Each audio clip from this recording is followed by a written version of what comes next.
اعوذ باللہ من الشیطان الرجیم بسم اللہ الرحمن الرحیم الحمد للہ رب العالمین والصلاة والسلام علی محمد وعلی آلہ الطیبین الطاہرین المعصومین واللعنۃ الدائمۃ علی اعدائہم اجمعین اما بعد فقد قال اللہ سبحانہ وتعالی فی کتابہ المجید شہر رمضان الذی انزل فیہ القرآن ھدی للناس وبینات من الھدی والفرقان۔ محترم ناظرین کرام، قرآن مجید کے چوتھے پارے کا خلاصہ پیش خدمت ہے۔ چوتھے پارے میں قرآن مجید میں سورہ مبارکہ آل عمران کی آیت نمبر 92 سے لے کر اور آخر سورہ آل عمران یعنی آیت نمبر 200 یہ آیات چوتھے پارے میں شامل ہیں، اور اس کے علاوہ سورہ مبارکہ نساء کی 23 آیتیں اس چوتھے پارے میں شامل ہیں۔ سورہ آل عمران کی آیت نمبر 92 میں خداوند کریم نے نیکی کا حصول بیان کیا کہ دیکھو تم میں سے کوئی شخص بھی اس وقت تک نیکی کو نہیں پا سکتا کہ جب تک ان چیزوں میں سے اللہ کی راہ میں انفاق نہ کرے کہ جس کو وہ خود پسند کرتا ہے، جس سے وہ خود محبت کرتا ہے۔ اس کے بعد خداوند کریم نے اللہ کے نبی جناب اسرائیل کا تذکرہ کیا کہ خداوند کریم نے اسرائیل پر کوئی چیزیں حرام نہیں کی تھیں مگر یہ کہ خود جناب اسرائیل نے اپنے اوپر کچھ چیزیں حرام کر لی تھیں، اور یہ جو لوگ اللہ کی طرف نسبت دیتے ہیں کہ اللہ نے فلاں فلاں چیزوں کو حرام قرار دیا ہے، یہ سوائے جھوٹ کے اور کچھ نہیں ہے۔ اس کے بعد خداوند کریم نے خانہ کعبہ کی عظمت کو بیان کیا اور خانہ کعبہ میں موجود جو اللہ کی نشانیاں ہیں ان کو بیان کیا، اور حج کے وجوب کا تذکرہ ہوا۔ ان اول بیت وضع للناس للذی ببکۃ مبارکا وہدی للعالمین، کہ سب سے پہلا وہ گھر جو لوگوں کے لیے بنایا گیا وہ ہے جو کہ بکہ میں ہے یعنی مکہ میں ہے، اور وہ گھر مبارک ہے اور عالمین کے لیے اس گھر میں ہدایت ہے۔ فیہ آیات بینات مقام ابراہیم، اس گھر میں بہت ہی واضح نشانیاں ہیں کہ جس میں سے ایک نشانی حضرت ابراہیم کا مقام ہے۔ اور پھر خداوند کریم نے بیان کیا کہ للہ علی الناس حج البیت من استطاع الیہ سبیلا، اللہ کے لیے ہر اس شخص پر کہ جو استطاعت رکھتا ہو اس پر واجب ہے اس گھر کا قصد کرے اور حج انجام دے۔ اس کے بعد خداوند کریم نے اہل کتاب کا تذکرہ کیا کہ دیکھو یہ جو اہل کتاب ہیں یہ اللہ کے راستے سے روکتے ہیں اور اللہ کی نشانیوں کا اللہ کا انکار کرتے ہیں۔ اہل ایمان کو بھی خداوند کریم نے تنبیہ کر دی کہ دیکھو اگر تم ان اہل کتاب کی اطاعت کرو گے تو یہ تمہیں دوبارہ اسی دین کی طرف پھیر دیں گے، یعنی دوبارہ تمہیں کافر بنا دیں گے، لہٰذا ان کی اطاعت نہ کرو۔ پھر اس کے بعد خداوند کریم نے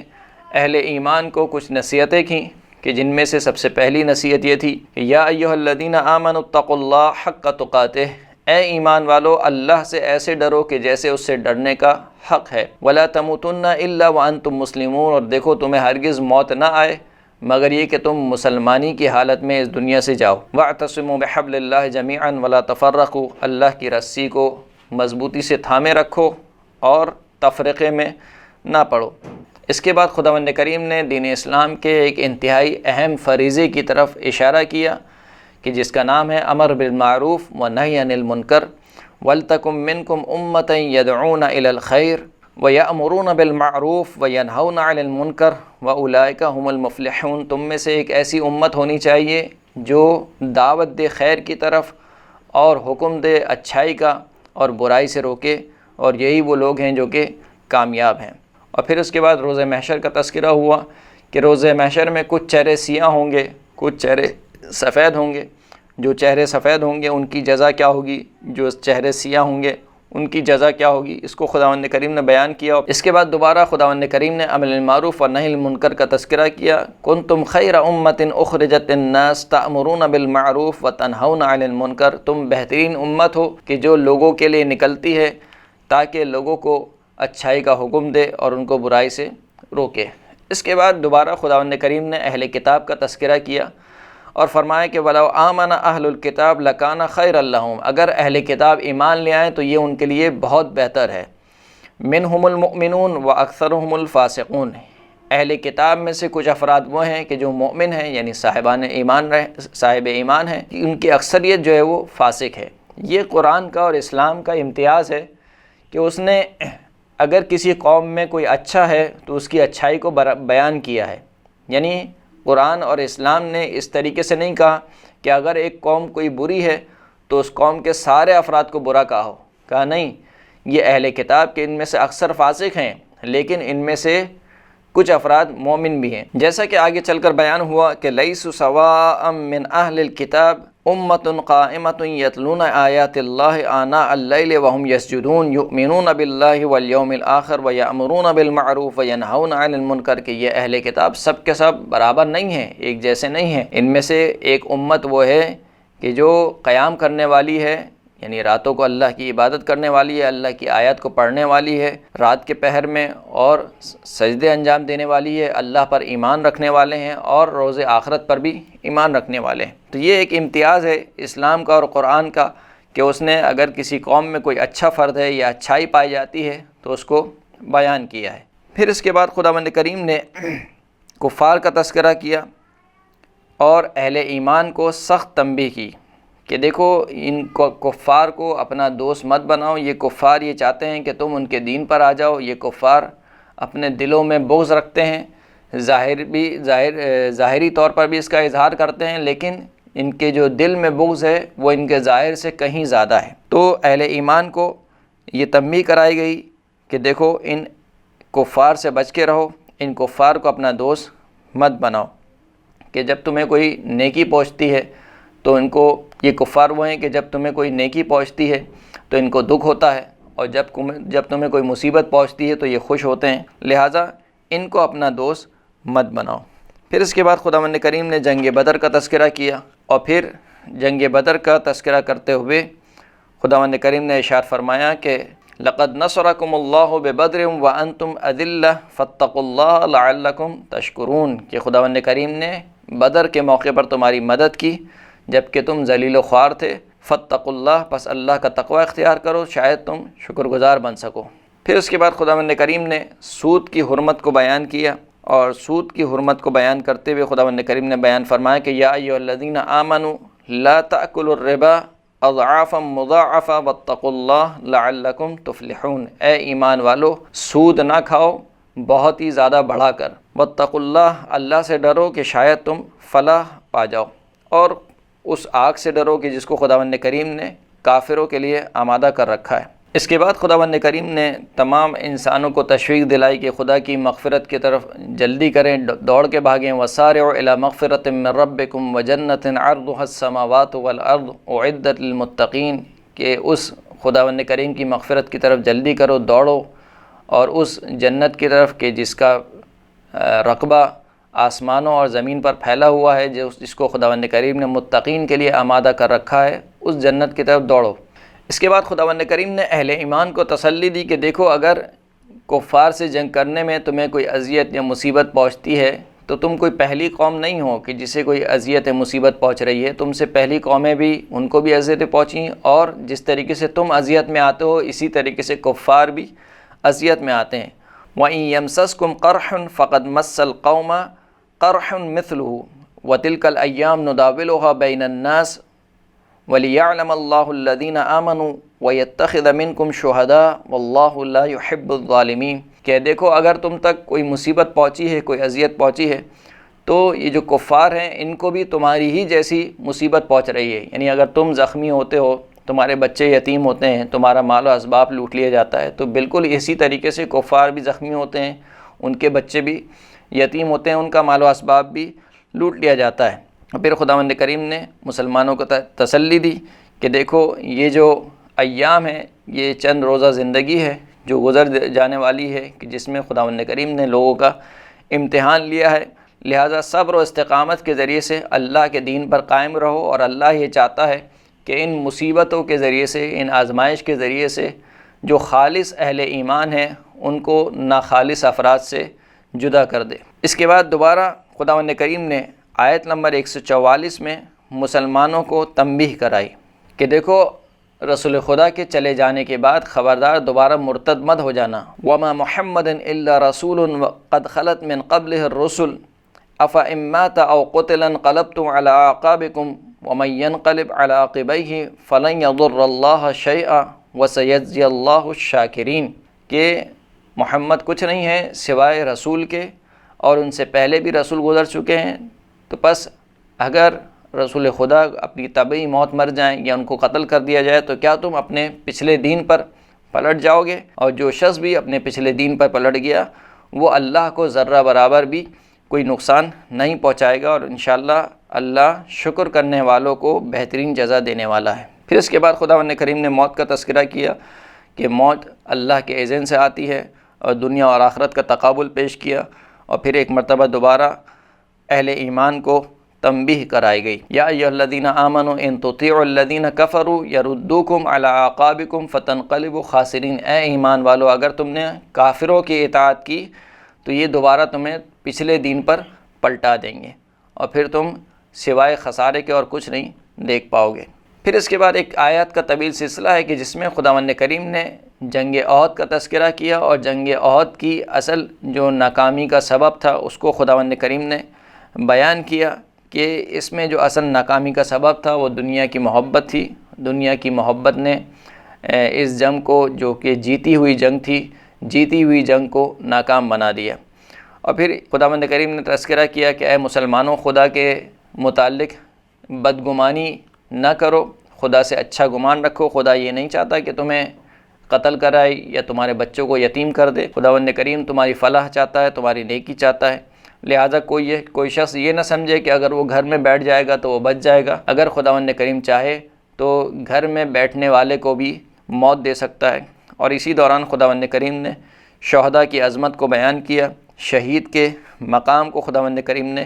بیان کیا کہ وَلَا تَحْسَبَنَّ الَّذِينَ قُتِلُوا فِي سَبِيلِ اللَّهِ أَمْوَاتًا بَلْ أَحْيَاءٌ عِندَ رَبِّهِمْ يُرْزَقُونَ، کہ ہرگز ان لوگوں کو جو اللہ کی راہ میں قتل کیے گئے ان کو مردہ فرض مت کرو، مردہ گمان مت کرو، بلکہ وہ زندہ ہیں، اپنے رب کی جانب سے رزق پا رہے ہیں۔ اور پھر شہداء کے مقام اور عظمت کو بیان کیا کہ وہ جو کچھ اللہ نے ان کو عطا کیا ہے اس پر وہ خوش ہیں۔ اور پھر اس کے بعد خداوند کریم نے کفار کا تذکرہ کیا، اور کفار کا تذکرہ کرتے ہوئے رسول اللہ کو تسلی دی اور کفار کی مذمت کی۔ فرمائیں کہ وَلَا يَحْزُنْكَ الَّذِينَ يُسَارِعُونَ فِي الْكُفْرِ إِنَّهُمْ لَنْ يَضُرُّوا اللَّهَ شَيْئًا يُرِيدُ اللَّهُ أَلَّا يَجْعَلَ لَهُمْ حَظًّا فِي الْآخِرَةِ وَلَهُمْ عَذَابٌ عَظِيمٌ۔ اے پیغمبر، اگر یہ لوگ کفر برتنے میں جلدی کریں تو یہ بات آپ کو ناگوار نہ گزرے، آپ اس سے غمزدہ نہ ہوں۔ یہ اللہ کو ذرہ برابر بھی نقصان نہیں پہنچا سکتے، اور اللہ تو چاہتا ہے کہ آخرت میں ان کا کوئی بھی حصہ نہ ہو، اور ان کے لیے آخرت میں ایک عذاب عظیم ہو۔ اس کے بعد خداوند کریم نے کفار کی ایک بیہودہ خواہش کو ذکر کیا۔ وہ کہنے لگے کہ الذین قالوا ان اللہ عہد الینا الا نؤمن لرسول حتی یأتینا بقربان تأکلہ النار، کہ خداوند کریم نے ہم سے عہد لیا ہے کہ کوئی بھی ہم کسی بھی رسول پر ایمان نہ لائیں مگر یہ کہ اس وقت کہ جب وہ ایک قربانی اللہ کی جانب سے لے کر آئے اور اس قربانی کو آگ کھا لے تو ہم اس پر ایمان لے آئیں گے۔ خداوند کریم نے اس کا جواب دیا کہ قل قد جاءکم رسل من قبلی بالبینات وبالذی قلتم فلم قتلتموہم ان کنتم صادقین۔ اے حبیب، آپ ان سے کہہ دیجئے کہ مجھ سے پہلے بھی رسول آ چکے ہیں ان تمام نشانیوں کے لے کر، اور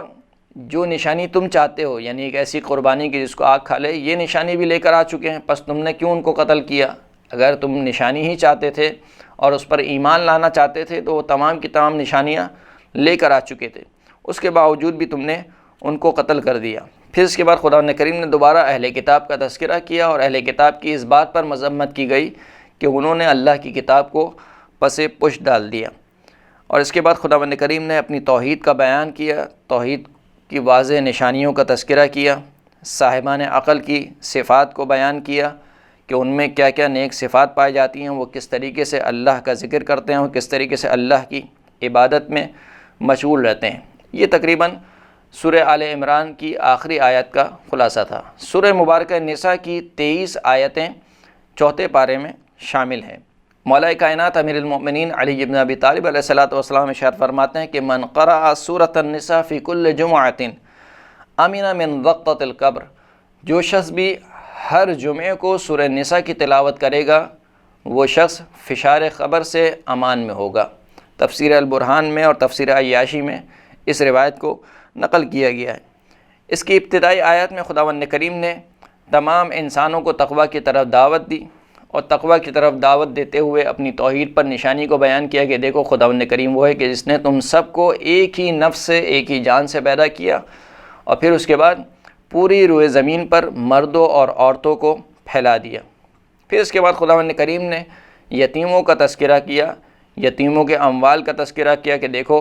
یتیموں کی حفاظت کرو، یتیموں کے مال کی حفاظت کرو، کیونکہ یتیم معاشرے کا وہ فرد ہے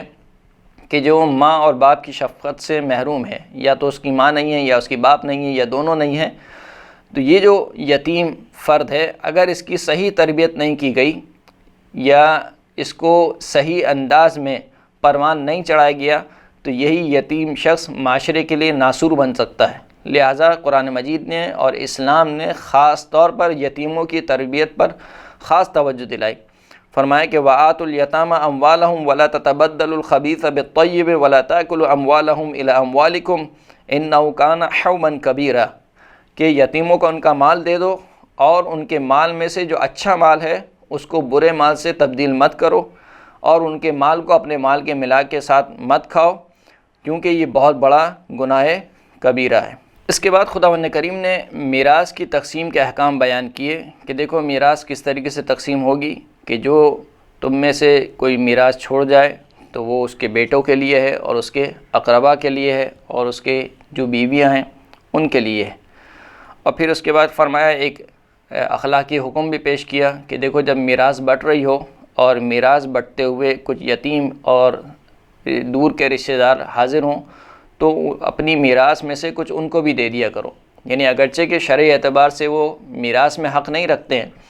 لیکن اگر وہ موجود ہیں اس وقت جس وقت میراث تقسیم ہو رہی ہے تو اپنی میراث میں سے ان کو بھی کچھ حصہ دے دو۔ اور خداوند کریم کہتا ہے کہ دیکھو یاد کرو کہ آج یہ بچے یتیم ہیں، ان کا کوئی دیکھنے والا نہیں ہے، کوئی والی وارث نہیں ہے، ایسا نہ ہو کہ کل تمہارے بچے بھی یتیم ہو جائیں اور کل ان کو بھی اسی طریقے سے در بدر ٹھکرا دیا جائے۔ لہٰذا اس بات کا خوف کھاتے ہوئے اگر میراث کے وقت کوئی یتیم حاضر ہو جائے تو اس کو بھی میراث میں سے کچھ حصہ دے دو۔ اور پھر اس کے بعد خداوند کریم نے میراث کے احکام کو بیان کیا کہ لڑکوں کے لیے لڑکی سے دگنا حصہ ہے، اور پھر تمام جو میراث کی تقسیم ہے جو آپ فقہی کتابوں میں پڑھتے ہیں اس کو خداوند کریم نے بیان کیا۔ اس کے بعد خداوند کریم نے زنا کی سزا کو بیان کیا، اور پھر اس کے بعد خداوند کریم نے توبہ کا حکم کو بیان کیا کہ توبہ فقط ان لوگوں کے لیے کہ جو گناہ کو انجام دے دیتے ہیں جہالت میں یعنی غفلت میں، اور اس کے بعد اللہ کی طرف متوجہ ہو جاتے ہیں۔ فَأُولَٰئِكَ يَتُوبُ اللَّهُ عَلَيْهِمْ تو یہ وہ افراد ہیں جن کی توبہ اللہ قبول فرماتا ہے، وَكَانَ اللَّهُ عَلِيمًا حَكِيمًا۔ اور پھر دوسری آیت میں خداوند کریم نے بیان کیا کہ وَلَيْسَتِ التَّوْبَةُ لِلَّذِينَ يَعْمَلُونَ السَّيِّئَاتِ حَتَّى إِذَا حَضَرَ أَحَدَهُمُ الْمَوْتُ قَالَ إِنِّي تُبْتُ الْآنَ وَلَلَّذِينَ يَمُوتُونَ وَهُمْ كُفَّارٌ کہ دیکھو توبہ ان افراد کے لیے نہیں ہے کہ جو گناہ پہ گناہ کرتے جاتے ہیں یہاں تک کہ جب وہ موت کو اپنی سامنے دیکھ لیتے ہیں، موت کے فرشتے کو اپنے سامنے دیکھ لیتے ہیں، پھر کہتے ہیں کہ اب میں نے توبہ کی۔ کہا کہ نہیں، اب توبہ کا وقت ختم ہو گیا۔ اور نہ ہی توبہ ان لوگوں کے لیے کہ جو کفر کی حالت میں مر چکے ہیں، ان کے لیے بھی توبہ نہیں ہے۔ پھر اس کے بعد خداوند کریم نے بیویوں کے حقوق کو بیان کیا کہ دیکھو اگر تم ایک بیوی کو چھوڑ کر دوسری بیوی کو اپنانا چاہتے ہو تو اس میں کوئی مذائقہ نہیں ہے، لیکن جو مال تم پہلی بیوی کو دے چکے ہو اس میں سے ذرہ برابر بھی نہ لو، وہ مال پہلی بیوی کا ہے، جو مال اس کا ہے وہ مال اس کا ہے، لہٰذا وہ اسی کا رہے گا۔ تو اگر تم بیوی بدلنا چاہتے ہو تو شوق سے بیوی تبدیل کرو، لیکن پہلی بیوی کا مال مت لو، اور بیویوں کو زبردستی میراث میں مت بانٹو اور زبردستی ان کو روکے نہ رہو۔ پھر اس کے بعد خداوند کریم نے ان عورتوں کا بیان کیا کہ جو نکاح کے حوالے سے ایک مرد پر حرام ہے، اور یہ تقریباً خلاصہ ہے سورہ مبارکہ نساء کی 23 آیات کا جو کہ چوتھے پارے میں شامل ہیں۔ وآخر الدعوانا الحمد للہ رب العالمین۔